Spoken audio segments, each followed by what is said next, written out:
What's up, ladies and gentlemen? And once again, welcome back to TDPHINSTALK, home of the real Miami Dolphin fans. Thanks to everyone who hit the like button on their way in the room. We already got 120 watching, so punch that like button right now. We are about to talk about the likelihood of Miami actually trading for Deshaun Watson. This is not going to be biased. This is not going to be homer. This is not going to be my feeling of what I want. It's just simply what is the likelihood.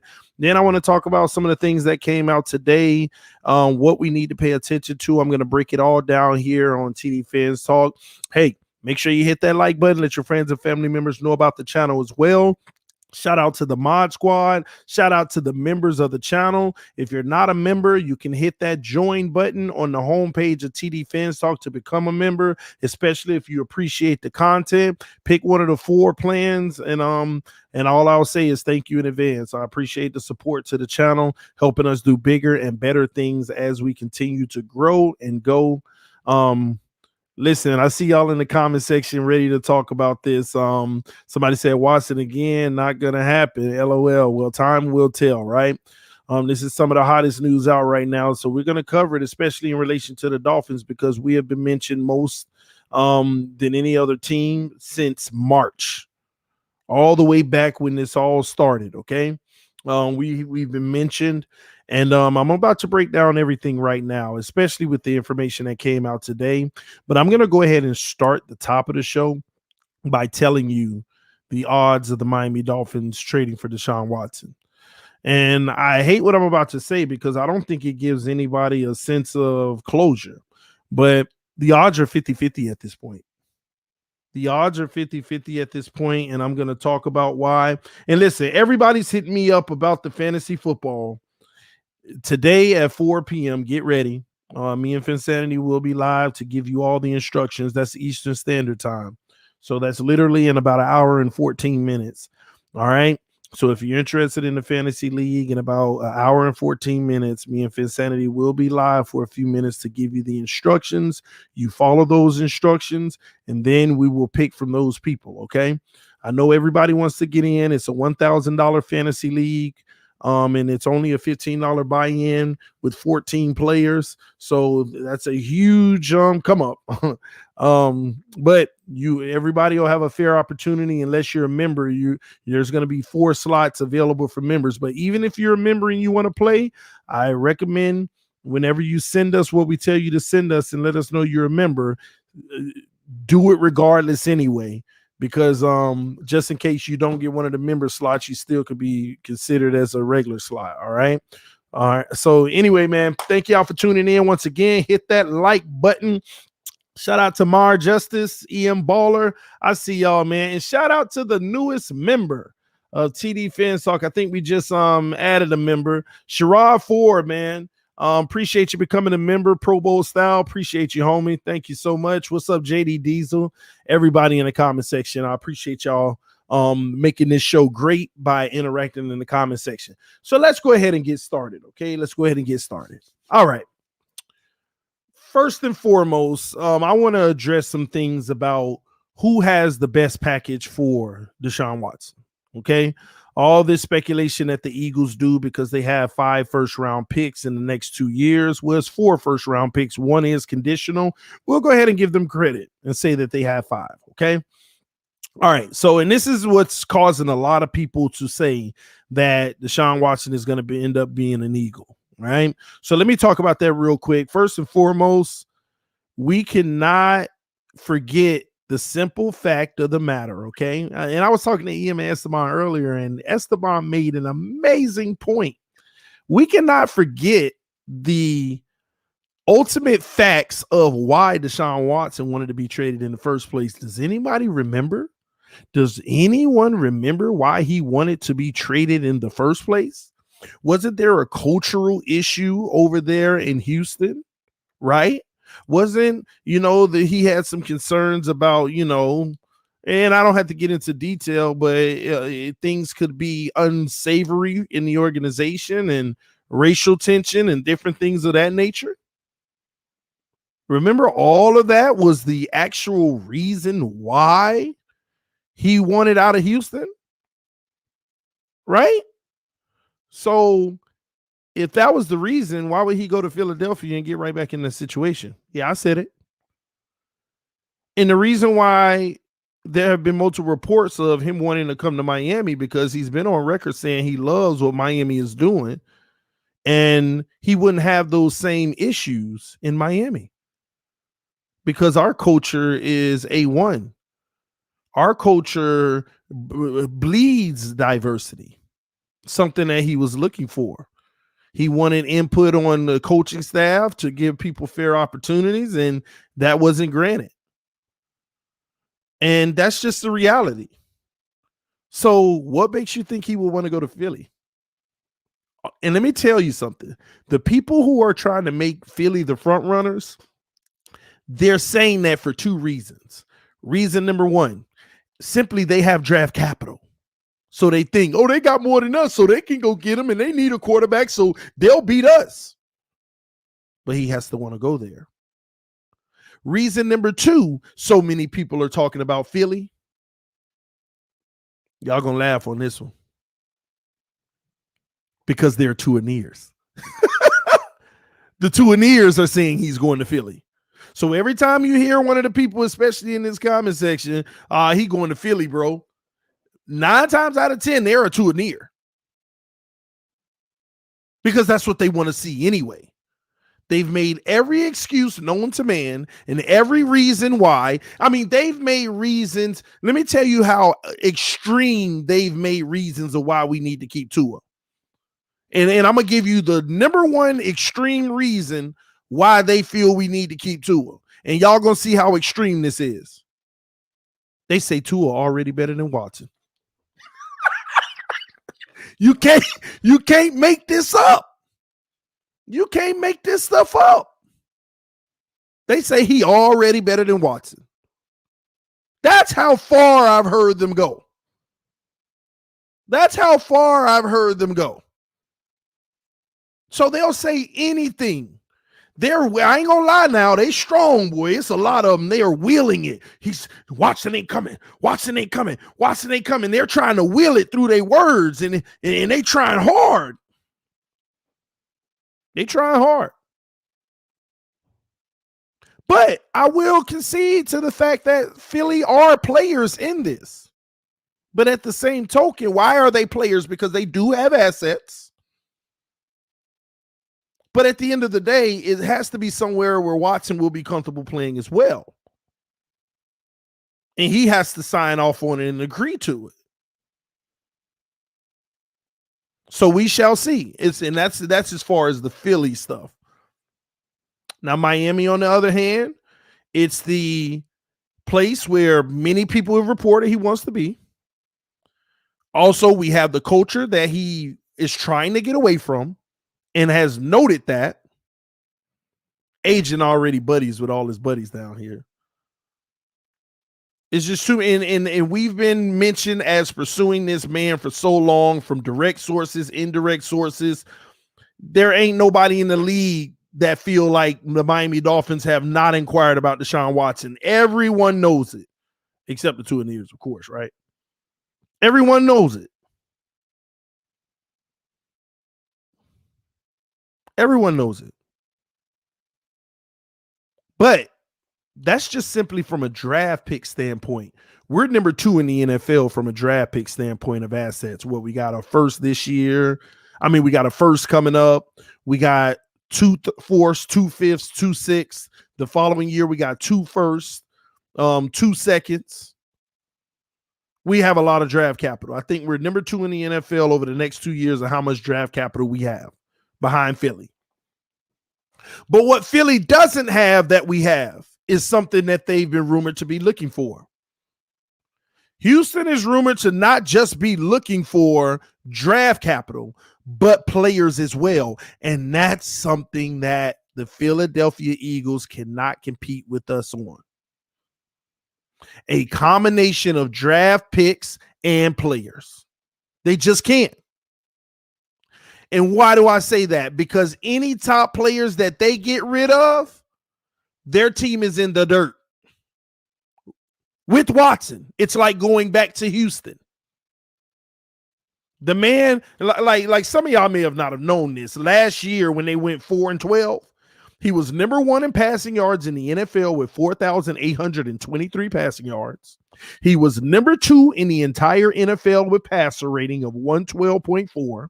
He was number 3 in the NFL with completion percentage of 70.2%. He was number 3 in the NFL with touchdown to interception ratio with 33 touchdowns and 7 interceptions. And people say, oh, what have Watson done? An elite quarterback don't only win 4 games. And Esteban made another great point today. Isn't that why J.J. Watt apologized to him at the end of the season? So miss me with that great quarterbacks don't only win 4 games. J.J. Watt himself apologized publicly to the world. Apologized to Deshaun Watson because of how horrible the defense was. With these kind of stats, this man putting up almost 30 points a game, and J.J. Watt had to publicly apologize to him for how bad the defense was in the year. Came out in front of the world and said, I'm sorry, Deshaun, for wasting years of your prime. But y'all don't remember that, do you? Or you probably remember, but you don't want to talk about that, do you? You don't want to talk about that. But going to Philadelphia, if you do a combination of draft picks and players, you're going to be right back in that situation. Coming to Miami, guess what? We have draft picks and players that we can trade and still be a great team. Because the Miami Dolphins somehow, low-key, have built this team to have so much depth that everybody, like starting caliber players, there are players that may not even make the roster in the final 53 right now. We have so many weapons. If we miss out on Mike Gesicki, it is not a huge blow to this team. And yes, he could be included in the trade. Why not? Look at everything that's in front of you. And it wouldn't hurt the team. Xavier Howard getting traded would hurt the defense slightly, but at the same token, the addition of Watson doesn't just bring it back up. It still exceeds what this team can do. Even if they wanted to move on from a Christian Wilkins, who needs to be in a 4-3, might I add. Even if they moved on from him, would not hurt the team. And some could speculate they signed Jerome Baker on a deal, but he could even be moved. Would it really hurt the team? And that's the point where we have good pieces that you can dangle at the Texans with draft picks and easily become the leaders. And I didn't even mention Tua. That just might be another first if you flip him for another team or send him to Houston. Because it turns out these lies out here, the general manager of the Houston Texans said that he really does like Tua. But these people come out with these stories talking about, oh, well, it's rumored that they don't like Tua. It's not true. So when you look at a combination of draft capital and players, the Miami Dolphins could easily put together a very sizable package to where it would not ruin our team. A matter of fact, our team would still be better.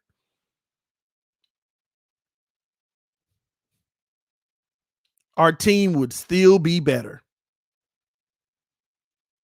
See, that's what it's about. You get rid of a few key players and some draft picks for one player. It got to be to make the team better, but with Watson, it still would be.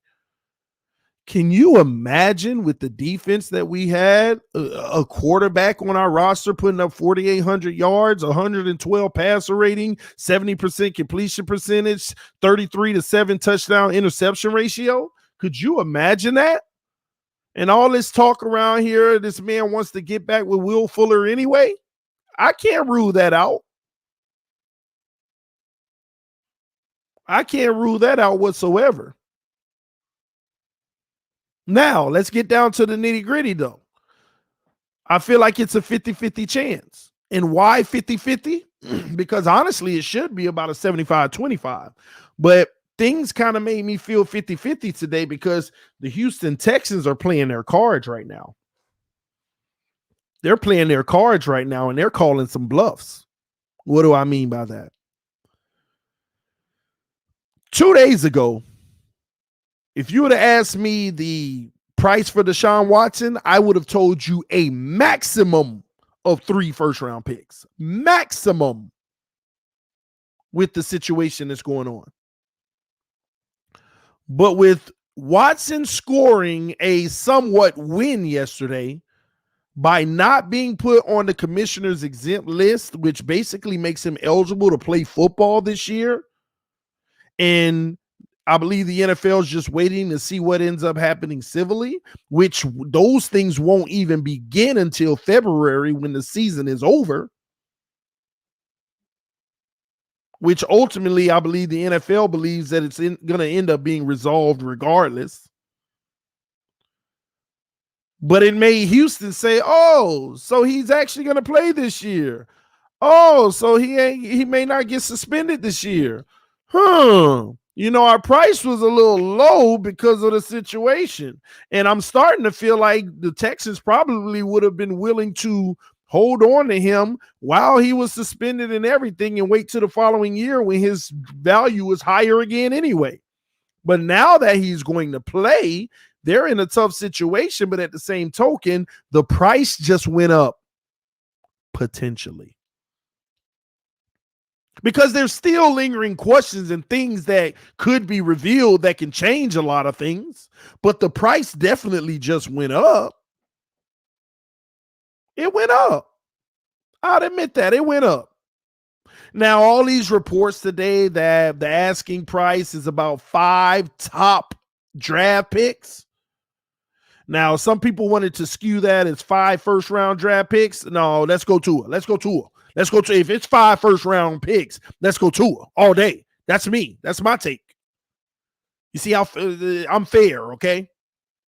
If it's 5 first-round picks, hey, Tua, we need, please ball out this shit. We need you, bro. But that ain't going to be the case because ain't no team in the NFL going to pay 5 first-round picks. And if they do, they're idiots. They're idiots. Okay? I better shut my mouth before it end up being us for real. But I would probably be like, oh my gosh, I would not have done that. But what it really is, because they're not going to get 5 first-round picks from no one. And if they do, then congratulations to that team, because you deserve them. You gave up everything for them. You deserve them then. You deserve them. And I don't want us to get into that game if that's the case. But if we're talking 3 first-round picks in one player, I would do it for Xavier Howard in 3 first-round picks. I would. I would do it for Xavier Howard, Mike Gesicki, and maybe another piece in 2 first-round picks. So it can end up getting into a few different, you can get it. I think the best package for the Miami Dolphins is simply a player package and 2 first-round picks. If I were giving an offer to the Houston Texans, Xavier Howard would be a part of that. Mike Gesicki at this point would be a part of that. And I would even, and Tua would be a part of that, of course. And I would even consider potentially Devontae Parker. I would potentially consider a Devontae. And if not Devontae, then maybe I'll add a second on there and a few late round picks. But that's where I'm at with it. I would give 2 first-round picks so that in 2023, we still got a first-round pick of our own, because we have 3 first-round picks in the next 2 years. And I would offer 2 of them, the best 2. It's fine. Because one thing I do know is Watson is going to hold you down for the next 2 years at a minimum before you need to start bringing in additional pieces to make up for some of the players on the roster that may be getting older or whatever it may be. He's going to hold you down for the next 2 years. And this roster is built for the next 2 years where everybody still would be somewhat locked down. And that's what I would do. So many moves the Miami Dolphins are literally sitting back and probably waiting to do to see what's going on, because, again, we still got the 14 receivers. We still got the linebackers, the corners that we brought in. All these guys we brought in ain't making the team, y'all. They just preparing just in case one of these moves do go down.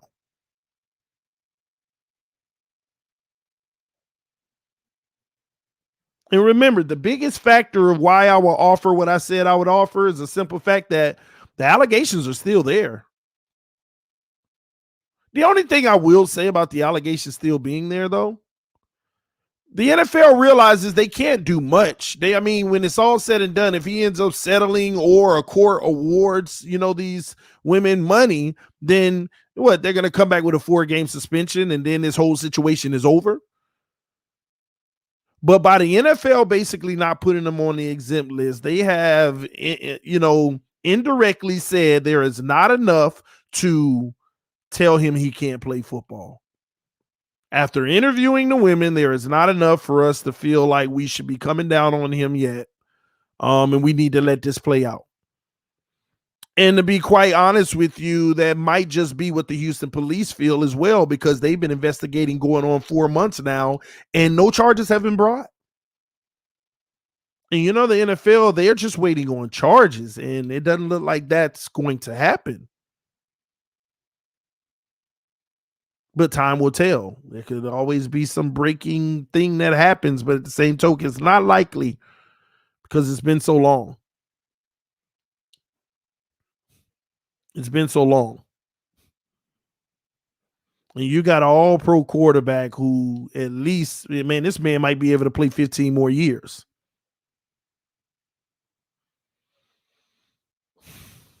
In his prime, young, still young, fresh off of a rookie deal at the quarterback position. At the quarterback position.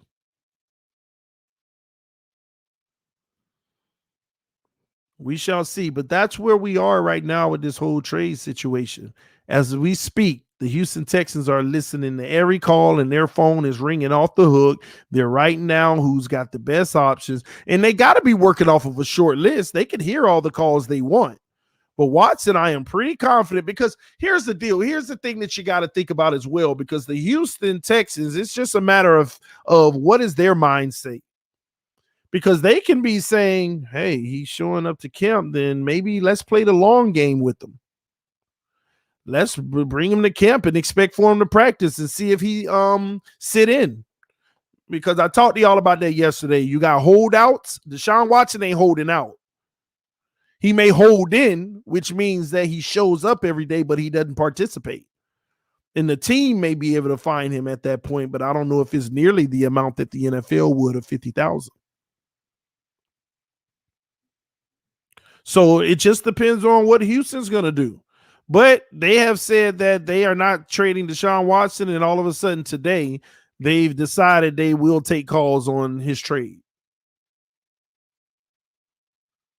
It's just not true. They've been talking about this man trade. Period. I think what they were hoping on, let me tell you what I think Houston was hoping on. They were hoping that the commissioner put him on the exempt list, and that something came out of this more. And this is speculation from me. This isn't factual, no source. This is just me, y'all, my opinion. I think that they were hoping that something maybe worse would have came out of this so that they didn't have to pay him. But the crazy thing is, even if he's on the commissioner's exempt list, he still gets paid. But I think for them, it doesn't hurt their cap or something like that. So they were hoping something along those lines. So now they're in a situation where that didn't work out and he's showing up. That's just bad for the organization. You got a player knowingly doesn't want to be there, and you got all these other quarterbacks you brought in. Like, what are you going to do? You done brought in 3 freaking quarterbacks, gave them some, decent little, it ain't great money, but decent little money because you expected them to play this year. And what? Who going to take the reps?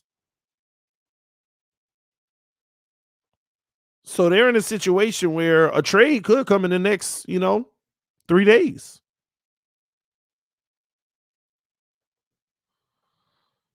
Estefan said TDPHINSTALK Miami probably just waiting for a signature, most likely.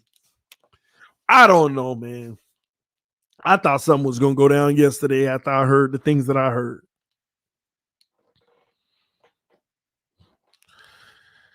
Tristan Royal is being disrespectful in the comment section, so let me block him from the channel. See how easy that was? It took you probably 5 minutes to write that hateful message in the comment section that nobody got to see, by the way, but me. And it took me 2 seconds to hit block.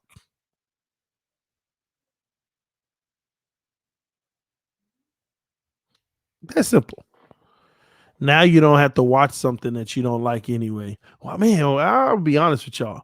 Why some people be so hard in their feelings where they hate you? Yeah, boy, I must be getting under some people's skin like nothing. Man, boy, some people be boiling at home. Listen, I am sorry. Forgive me if I have ever offended you and hurt your feelings. It's not that serious. And if it is for you, I am sorry. Oh, somebody said they hate their real life. I didn't say that. I read what somebody else said. Don't get mad at me. Oh, man. Y'all stop, man. Y'all get off of people. Sometimes, we don't want to drive nobody to be crazy. But anyway, but yeah, man, we got 438 people watching right now between all the platforms. Y'all hit that like button. We only got 171 likes. Thank you to the 7 people who disliked and added interaction to the channel. We love y'all. All right. Let me see. Hey TD, we now have all of our draft picks signed. Liam Eichenberg was signed. Did I miss something, y'all? Was Liam Eichenberg signed? Because I think he's the last one that hasn't been signed, or maybe I missed it. Maybe I was around here worrying about the Watson thing a little too much. Y'all let me know in the comment section so I can make sure I have my facts right. All right. But I don't think he's signed. I'm pretty up on top of who's signed and who's not. But y'all know what I say. Correct me when I'm wrong. Acknowledge me when I'm right. And I don't mind changing that. All right. I'm not apologizing to none of the young boy. Oh, man. But anywho, man, this Watson situation is real. It's just real. Like, we need to come to that realization. And I'm going to be honest with you. I hope the Miami Dolphins bring Deshaun Watson into Miami and he leads our team this year. I really do. Because for the first time in 20 years, this fan base will feel like we have a top quarterback that has zero flaws on the field. That's right. I said zero. For the first time in 21 years, 22 years, we'll feel like we finally have a quarterback who doesn't have to get better in this area, improve in this area, and grow and improve and develop. No. Day one, wartime. Wartime. Grand Attack said, TD, what's wrong with Tua? He's developing. That's all. He's developing. As of right now, the only thing that is not working in Tua's favor is the fact that he's developing.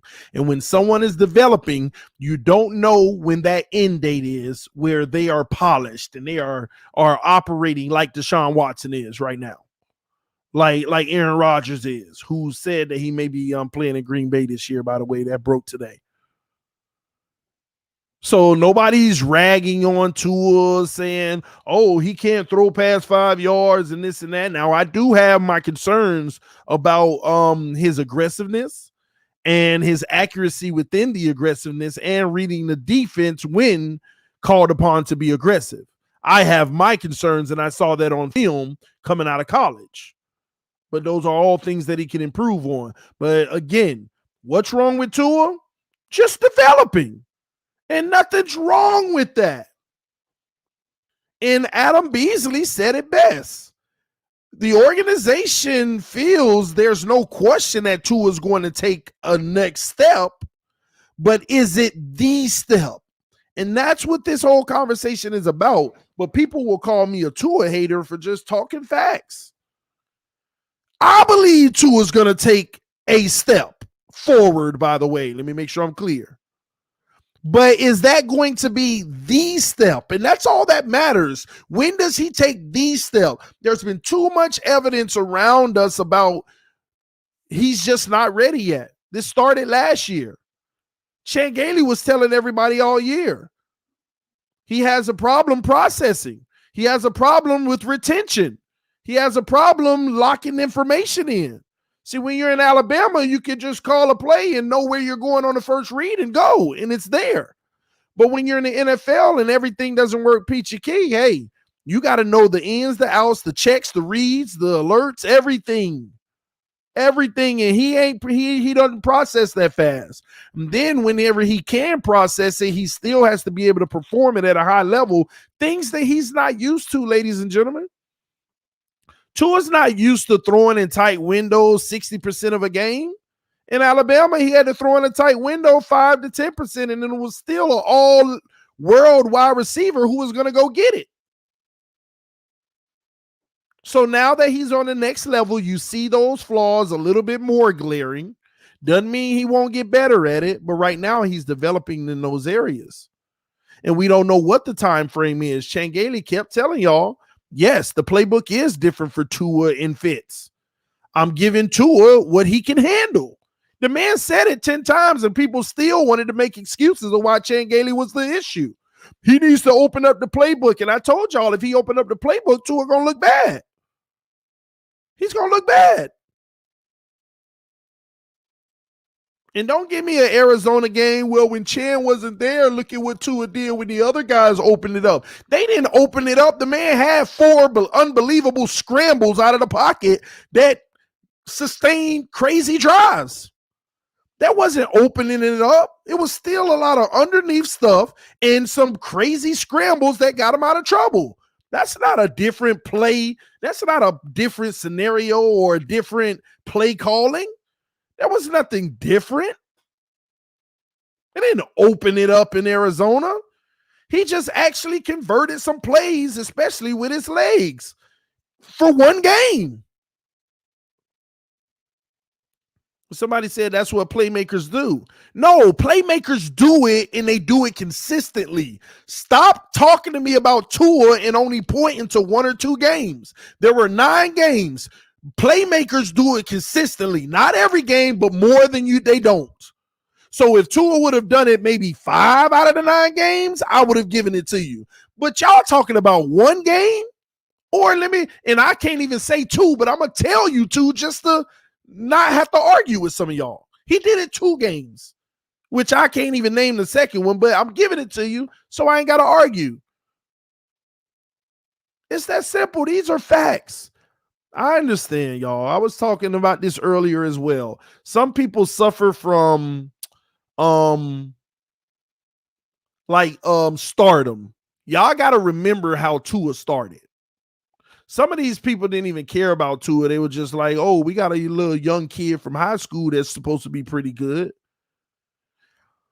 Then they seen him get inserted into a championship game.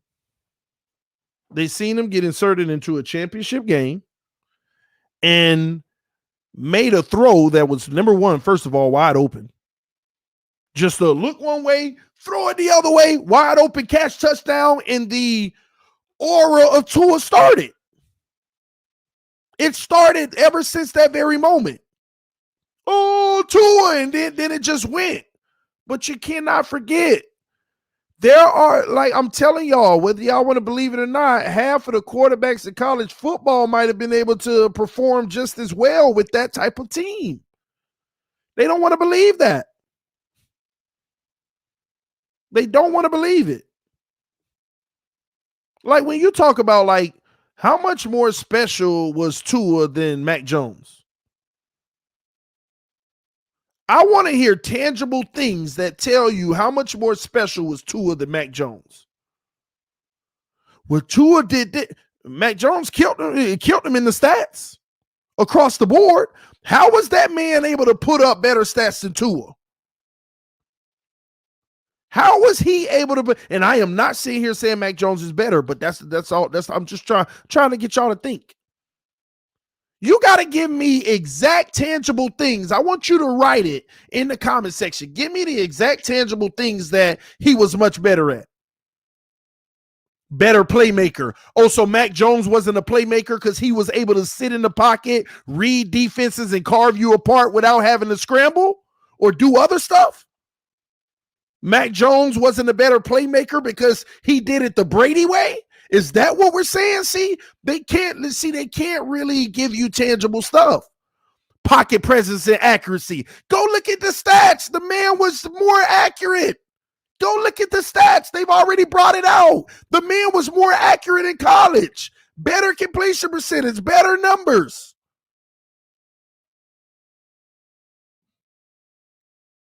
What are y'all talking about? Deep balls. So Mac Jones didn't throw no deep balls to, once again, wide open receivers. See, your whole argument doesn't even make much sense. Let me tell you what was better. His entry into the league, and everybody got to witness it on the big stage.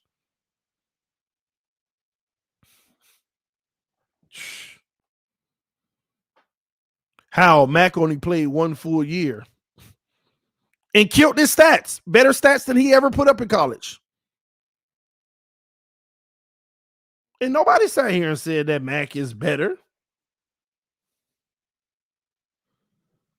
Nobody ever said he was better. I'm just saying, can anybody really give me the tangible thing that made him better, that made Tua better?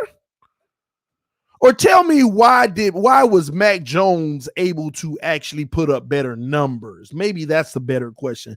What allowed him to put up better numbers? Somebody said, oh, Najee Harris. Is that what it was? So Tua never had no running back, huh? That should have went in the first round. He ain't had none of that, huh? See? It makes no sense. People keep talking about stuff like ball placement. The man had a higher completion percentage. I don't care nothing about that.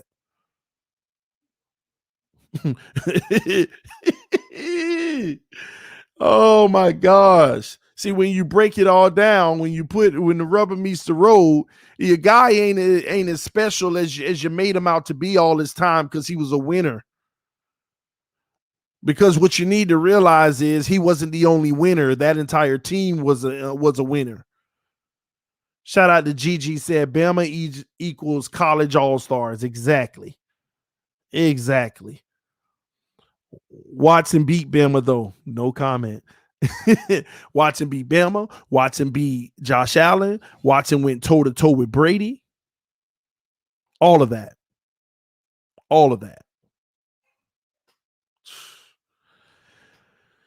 Oh, man. Hey, TD, maybe it's because Mac is throwing with his dominant hand. What that's supposed to mean? He throwing with his dominant hand. Ain't nobody tell Tua to throw with the non-dominant one. Like, oh my God.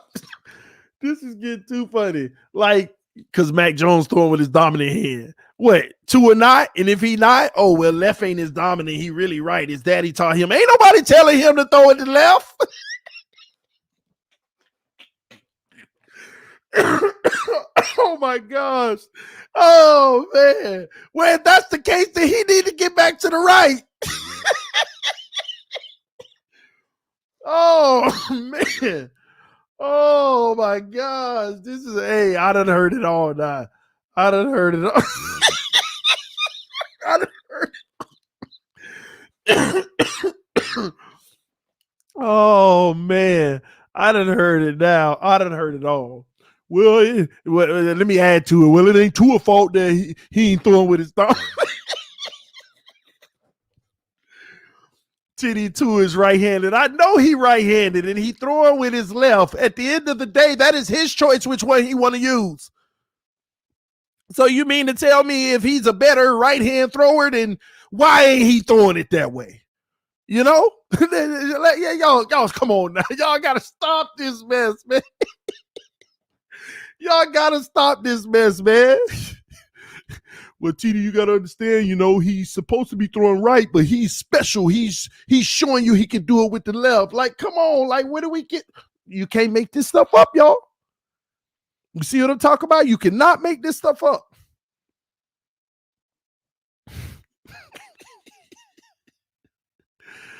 Oh, man, you cannot make this stuff up, y'all.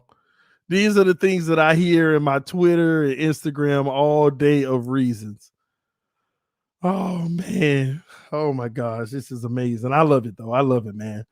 Love y'all. Y'all slay me, man. Tua is just trying to make it fair by throwing with his left hand. LOL. Listen, however he get it done, man. But these are the things that I hear. And it ain't the problem that person that put that comment. It just made me laugh with it. But yeah, again, man. We'll see what happens. I want to see, and I also want to see how Mac Jones does this year.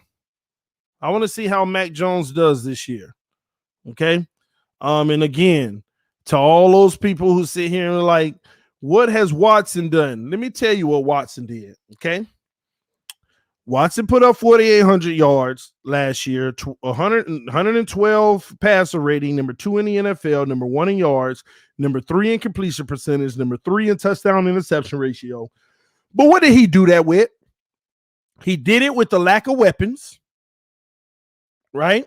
Because y'all always say Tua ain't had no weapons last year. Same thing. He did it with a worse offensive line than Miami's, and that's with Laramie Tunsil. Yes, their offensive line was worse than the Dolphins last year, and they had Laramie Tunsil. That's how bad their O-line was last year. The man put up 4,800 passing yards with a terrible O-line.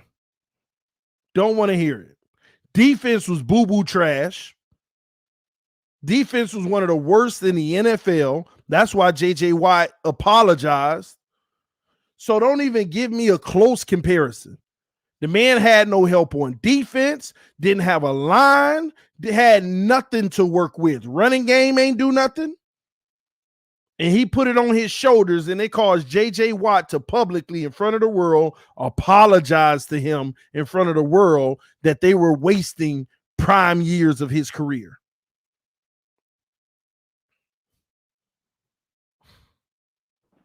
Come on, man. TD, we just gonna forget he played with the best receiver in the game, Hopkins. Oh, Hopkins played for Houston last year? Hopkins played for Houston last year?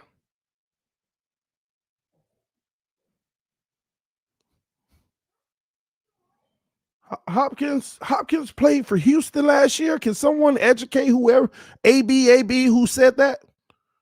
Hopkins played for Houston last year. I'm reading last year's stats when this man had the worst O-line in football, one of the worst defenses in football, and the only receiver he had who actually got suspended late in the season was Fuller, if I'm not mistaken. And you come out, you gonna act like he wasn't playing with your boy. You already done forgot his name that fast just by the crazy comment. Really? You see what I'm talking about, y'all? They look for qualifiers, man. D-Hop, yeah. They look for qualifiers. They look for them. Y'all stop. Y'all stop. Man, played with Fuller was balling, and the rest of these guys washed up receivers. Come on, y'all stop. And made them still have value. Made them ball out and still give them value. Y'all stop. In one of the worst O-lines in the league. So stop. Please stop. But that's what he was able to accomplish.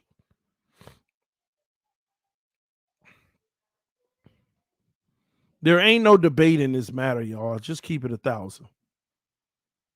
Now it's the waiting game. We'll see what happens.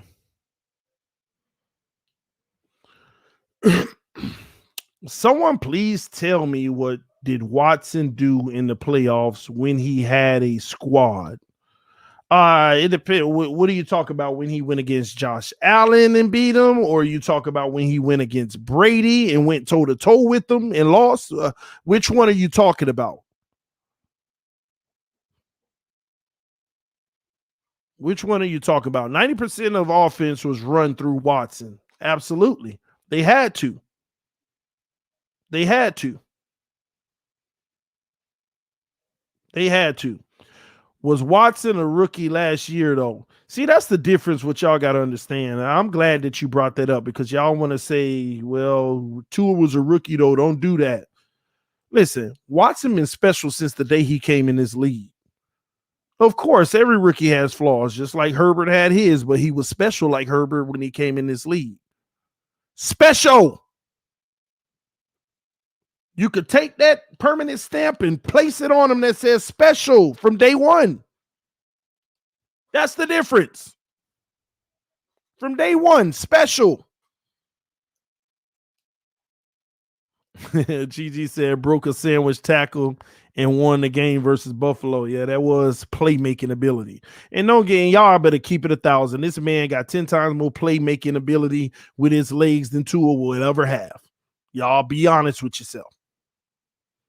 The fact we expected Tua to play great after that hip surgery shows why we've been the worst franchise past 25 years.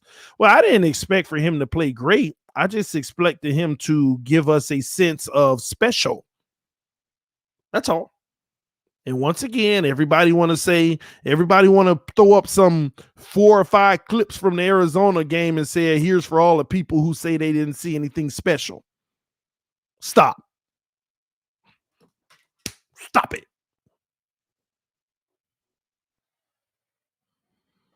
Stop it. Ain't nobody talking about playmaking ability with his legs. I am because it matters.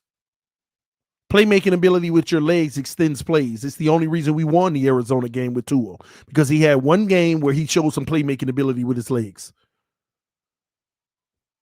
Man had 4 plays that were direly needed. He used his legs and got it done. In today's NFL, if you got flaws throwing the ball in any area, you need to be able to use your legs. So I'm talking about using your legs.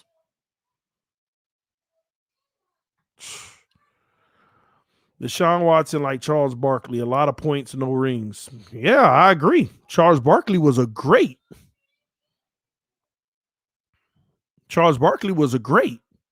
But if you're going to sit here and call Deshaun Watson like Charles Barkley, then Tua Tagovailoa may be your Steve Kerr. He may be your Steve Kerr caliber player.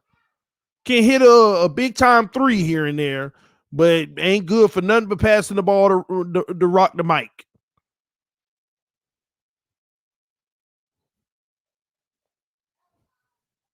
How's that for comparison?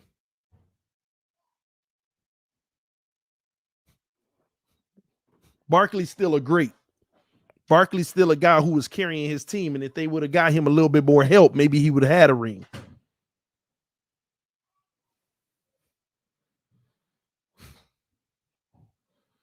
That's very disrespectful. Is it? Steve Kerr, look at him as a coach now. He got a look. Steve Kerr ain't disrespectful. He's a great coach. Oh man, nah, I'll mess with y'all. I was just trying to serve the person that's still trying to make excuses, man. Kerr was clutch though, TD. Yeah, that's the compliment of it all. That's the compliment. TD, do you think Fuller is better than Parker? Yes, sir. Yes, I do. Yes, sir. Yes, sir. Yes, sir. Yes, sir. Yes, sir. Put it in the comment section. Y'all tell me what y'all think. Is who's better, Parker or Fuller? Parker or Fuller? TD, is Watson better than Brady? That's a good question. He's more athletic, feel like he can do more, but Brady got the game sold up here. Deshaun Watson just has to continue to be consistent, doing what he's doing year after year after year, and he has the potential to pass him if he can get the rings to go with it. But he got to go get on a winning team. He got to go get on a winning team. The only thing that you can sit here and tell me from a comparison standpoint of Brady and Watson, the only thing you can sit here and tell me are the rings. Rings. Because if you put 6 rings on Watson's finger, many will argue with you that he is better than Brady, period.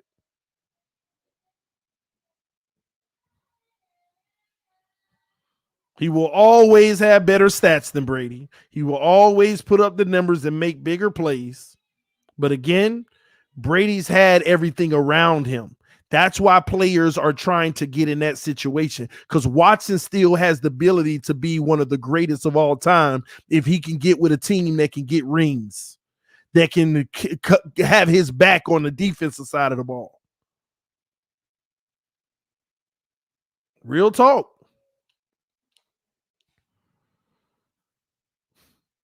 Yeah, I mean, ain't nothing wrong with anybody saying Brady better right now. But if Watson has 6 rings on his finger, when you look at it all and you compare it, ain't no way you could say that.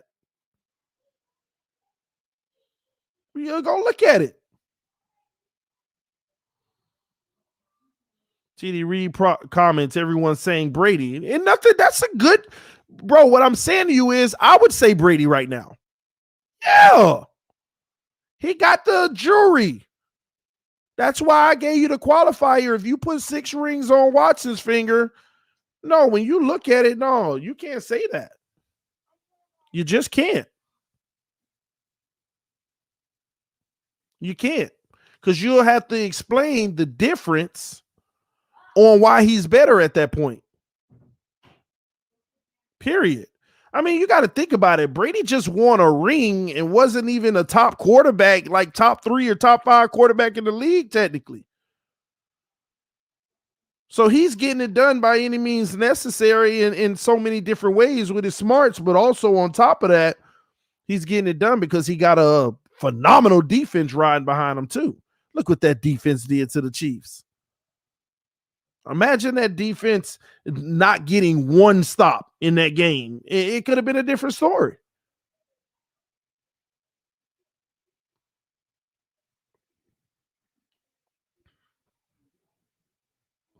Who had the better start to their career? What you think about that? Who had the better start? Who looked better as a quarterback starting their career? See, people, I know this man got 6 rings, but people forget all the early years of, even Brady growing.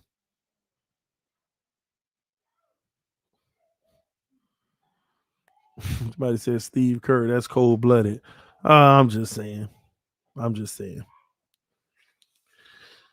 or Watsoneer, call me what you want, but if Watson came here scared to throw the ball in tight coverage and people wide open over the field and he taking check downs, he gonna get ripped too.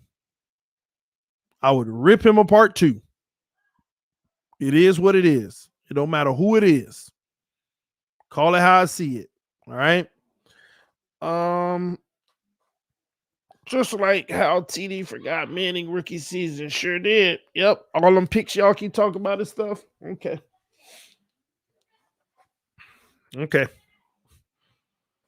All I'm saying to you is Peyton Manning's rookie season,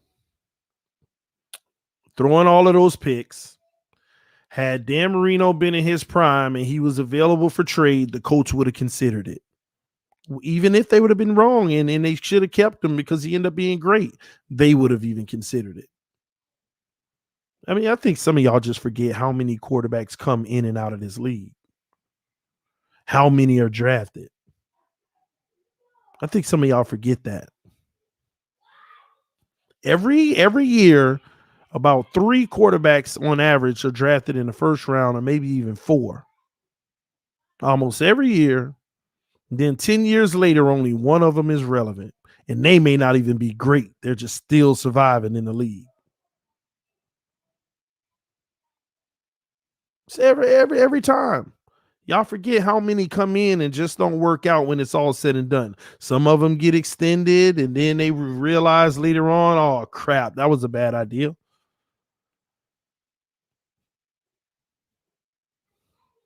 There's not many guys that end their career and say, I have this Lombardi to show for it. There's just not. It's just not.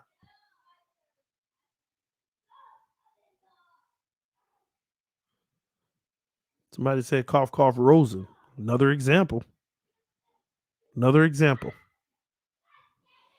I want to win the Super Bowl, though. We want to get to the Super Bowl. I got to get out of here because I got to get ready for the stream. The me and Finsanity going over the fantasy. So again, if you want to play the fantasy football, get ready. Make sure you're ready. In about 20 minutes, we're gonna be going live. And give you the instructions what you need to do to join the league. Talk to y'all soon. Love y'all. Appreciate y'all. We had almost 500 people watching. Make sure you hit the like button on your way out. I got to get out of here, y'all. I see y'all still commenting, asking questions. Please forgive me, but I got to get some things together before I go live in a few minutes. Talk to you soon. Peace.